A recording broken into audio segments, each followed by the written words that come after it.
Evolución de la terapia familiar sistémica. En los años 40 se da el inicio del desarrollo del modelo sistémico o interaccional. Aquí resaltamos los aportes hechos por Bertrand con su teoría de los tipos lógicos, Norbert con su teoría cibernética, a von Neumann con su teoría de los juegos, a Bateson con su teoría de doble vínculo, también a Ackermann, uno de los pioneros más importantes de la terapia familiar y experto en la terapia de pareja, a Virginia Satir, quien desarrolló la técnica de la escultura de la familia, a Wicklen, quien creó y fundó la terapia breve familiar, a Iván Nagy, quien desarrolló su teoría ética de la familia, a Haley, quien aportó en la terapia breve, y a Minuchin, creador de la terapia estructural. En América, en 1950 surge la idea de tratar a la familia y un año después surge el desarrollo de la terapia familiar. Aquí podemos resaltar a personajes importantes como Andolfi. Este hace referencia a dos aspectos básicos en la concepción aplicada a la familia, los cambios externos y los internos, a los cuales denomina la base del sistema. También encontramos a Bell, quien realizó los primeros trabajos experimentales con grupo de la terapia familiar, a Braun-Fenebrer, quien aplicó la biología al sistema familiar, a Cusinato y Robert, quienes se inclinan hacia el sistema conyugal denominándolo uno como binomio de ganancia-pérdida y el otro como casa-pareja. La terapia MRI de Palo Alto, creada por Donald Jackson, es un enfoque de terapia breve creado en torno al año 1968. Su trabajo se caracteriza por intervenir sobre aquellas respuestas que los pacientes y sus familias desarrollan para solucionar la situación sintomática y que han resultado infructuosas. El objetivo terapéutico es conseguir cambiar el tipo de soluciones intentadas. La evaluación es la fase en la que el terapeuta debe obtener una definición del problema y de las soluciones intentadas en términos de conductas concretas. Después de alcanzar una definición operativa del problema, se indaga sobre las soluciones intentadas. En la intervención, la cual se ubica al final de la entrevista, consta de una redefinición a la que se suman tareas para realizar en casa. En esta terapia, la teoría del cambio se divide en dos. El cambio 1 son los cambios dentro de la misma clase de soluciones intentadas. Y el segundo cambio es la creación de una nueva clase de intentos de solución. Las estrategias utilizadas son definición operativa de los objetivos, con la cual se pretende lograr con el tratamiento lo que se especifican a los referentes conductuales que posibilitan la consecución y evaluación de los cambios. La elección de un cambio mínimo, también definido en términos de conductas concretas. La utilización de la postura del paciente, en cuanto a su lenguaje, sistema de valores, actitud ante el problema, para persuadirle de que lleve a cabo la intervención sugerida por el equipo. Las técnicas empleadas son las redefiniciones, las cuales son técnicas cognitivas que evitan aquellas etiquetas que utilizan los pacientes y que dificultan el cambio.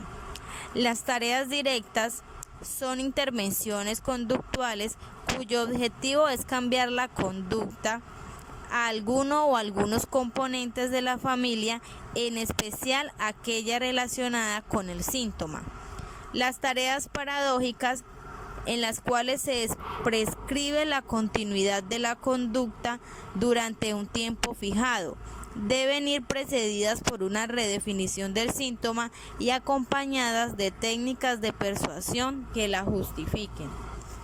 Y las técnicas hipnóticas, las cuales se utilizan para diseminar un mensaje relacionado con el problema a lo largo de un discurso aparentemente neutro.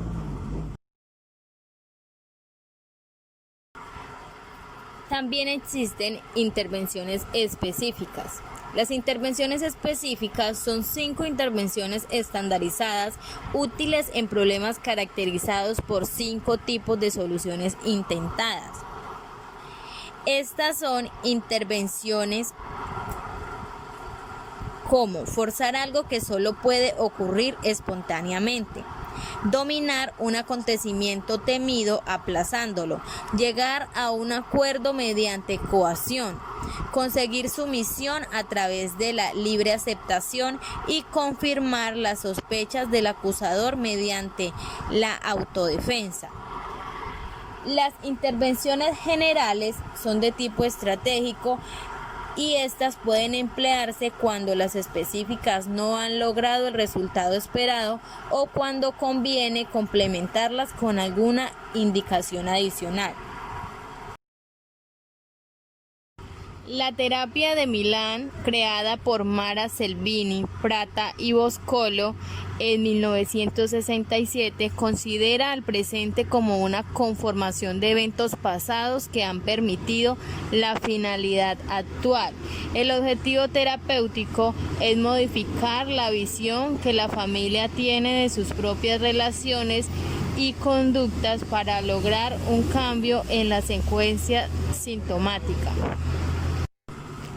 La evaluación tiene por objeto conocer cuál es el juego familiar, concepto que engloba las relaciones de los miembros del sistema familiar, las creencias que tienen unos de otros, de sí mismos y de la familia en conjunto.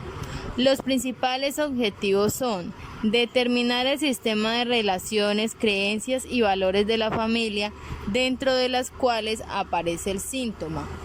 Determinar el papel que éste desempeña dentro de este sistema familiar. Los procesos implicados en la entrevista son 3, los cuales son la generación de hipótesis, la neutralidad y la circularidad. La circularidad es la capacidad que tiene el terapeuta de confirmar o falsar una hipótesis a partir de la información elicitada en la familia. Los tipos de preguntas para obtener información son preguntas triádicas, preguntas sobre alianzas, preguntas para clasificar, preguntas explicativas y preguntas hipotéticas. Las preguntas triádicas, las clasificatorias, las explicativas y las preguntas sobre alianzas sirven para recoger información que confirme una hipótesis.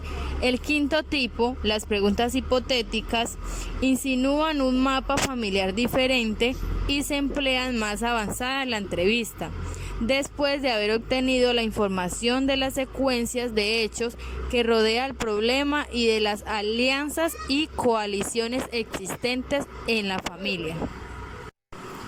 La intervención consiste en liberar a la familia de la rigidez de su sistema de creencias para que después sea ella misma la que encuentre el cambio más conveniente.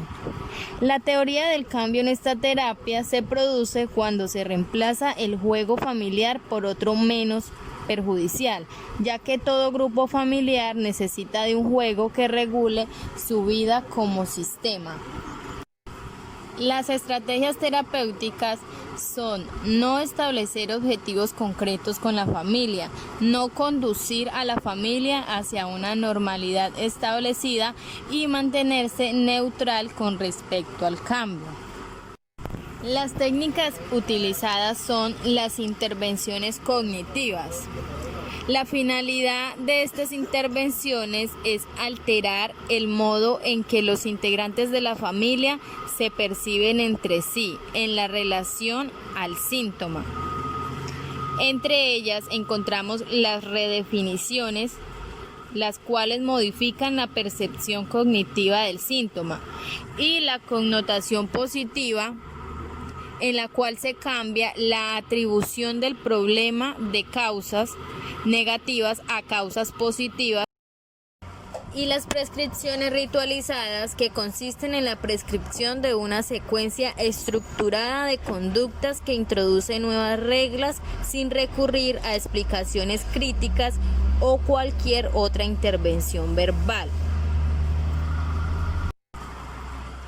La terapia estructural, creada por Salvador Minuchin en 1965 y 1970, es un enfoque terapéutico centrado en la estructura familiar, defendiendo que los procesos de ésta se reflejan temporalmente en sus estructuras.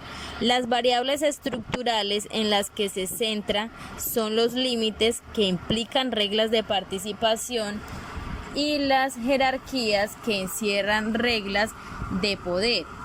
El objetivo terapéutico es cambiar la organización familiar, los límites entre subsistemas y las jerarquías, introduciendo novedad y diversidad en las estrategias de la vida de la familia que sustituyan a las pautas de rigidez y rutina crónicas que caracterizan un sistema patológico.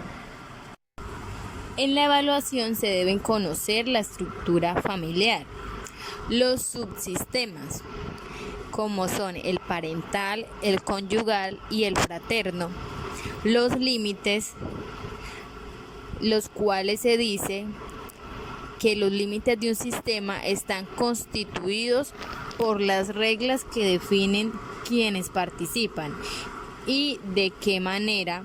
La función de los límites reside en proteger la diferenciación del sistema. Las jerarquías y las coaliciones, que son alianzas establecidas para mutuo beneficio de los aliados frente a un tercero. Las normas y la comunicación familiar. La intervención tiene lugar a lo largo de toda la sesión, haciéndose difícil distinguir los momentos de evaluación de los de intervención. En este sentido, es notorio que el terapeuta se interesa por conocer la disposición de la familia para efectuar un cambio. La teoría del cambio en la terapia estructural se produce cuando la familia se reequilibra sobre una nueva estructura adecuada a la etapa del ciclo evolutivo que le corresponde. Las estrategias que utiliza el terapeuta son estrategias de copartición, las cuales son un intercambio verbal y no verbal que permiten obtener información eficaz entre paciente y terapeuta. Y por otra parte, la posición neutral del terapeuta frente a la comunicación que tiene con el paciente. Las técnicas que se utilizan son el desafío, que es una técnica compleja que se despliega en 3 fases: escenificación, focalización e intensificación. Las técnicas reestructurantes, como lo son la fijación de límites, desequilibrio, el aprendizaje de complementariedad, la modificación de los constructos cognitivos, en la cual el terapeuta altera los constructos cognitivos familiares presentando una visión del mundo diferente. Las intervenciones paradójicas: se trata de técnicas basadas en una postura de oposición por parte de la familia, puesto que se espera que ésta se oponga al componente del mensaje referido a su imposibilidad de cambiar. Y las facetas fuertes, que son una forma de utilizar la connotación positiva y se basa en que la familia existe una parte potencial de cambio que no vemos y lo que vemos es el síntoma. Y por último, importante de resaltar, las técnicas reestructurantes son recursos técnicos que tratan de cambiar la estructura familiar, de los cuales los más importantes son la fijación de límites, el desequilibrio y la enseñanza de la complementariedad.